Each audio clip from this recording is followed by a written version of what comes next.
Hi, I'm Rob Vanstone. I'm here with Murray McCormick. It's December, so of course it's football season in Saskatchewan. Yeah. Lots of news emanating from the Rough Riders announcement on Tuesday morning. Corey Chamberlain met the media, talked about Richie Hall, a number of coaching scenarios. What did you take from that? Well, I guess no surprise that Richie Hall's not going to be back as a defensive coordinator. A little surprised the possibility is opening for another role, and it kind of shows you what type of man Corey is. He talks about team, he talks about responsibility, accountability, and he was all those things when he met with the media today. So Richie Hall may be gone, but not forgotten or gone. He still may be back. We never quite know. We do know he won't be back as a defensive coordinator, which is kind of sad. 23 years with this team. You and I both dealt with him a long time. He's been a stand-up guy, and he was again today. You know, from a humanistic perspective, you know, disappointed, but at the same time, we all understand that's the nature of the game. You know, this is what we signed up for. The future now is just to be, what is it, TBA, to be announced later, you know, as far as where do we go from here. Busy morning, Rob. What did you think of the today's announcements? Well, somewhat surprising. I think people thought that there were a lot of assumptions that Richie Hall may be done, period. There is the chance that he can rejoin the organization, as you said earlier, just a class act, the way he handled it.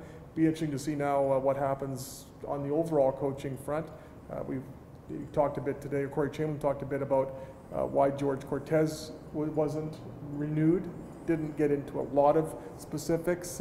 Said he was looking at something more long-term than perhaps George Cortez in his 60s could offer. So now, will it be Paul Lapalisse? Will it be Jacques Chapdelaine? Will it be neither? The offensive coordinator's position will certainly become front and center over the next few days, weeks, etc. Most of these guys, I've seen their work. It's just, you know, how well can we deal with each other on a day-to-day basis. That's the biggest thing, and what do they see and how they want to interact with players. I know exactly how Kahari does that. Guys like Paul, I've never worked with him in that situation.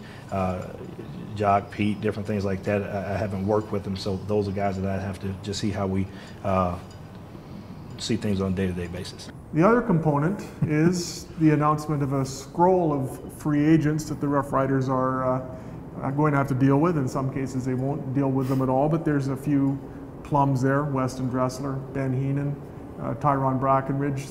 The list is pretty much as we reported it in the Leader Post right after the season, the only exceptions being Keith Toston, who I don't think they'll have back, and Alex Anthony, who's a Canadian utility receiver. Yeah, it's kind of like the list is basically what it is. It's kind of the new CBA has created this longer list of free agents that each team has to deal with. So I haven't had a chance to look at all the other teams, but I don't think there's a lot of quality out there that can make a lot of changes. But you know, the Riders want to get the guys back you mentioned. I think they're going to make a concerted effort to get Dressler and Heenan, and I think even Brackenridge back. You know, I might differ on that a little bit, but you know, going to be an interesting couple of weeks. Won't be quiet before Christmas. You'll have lots to write about. Never is around here. For Murray McCormick, I'm Rob Vanstone. Thanks for your time today.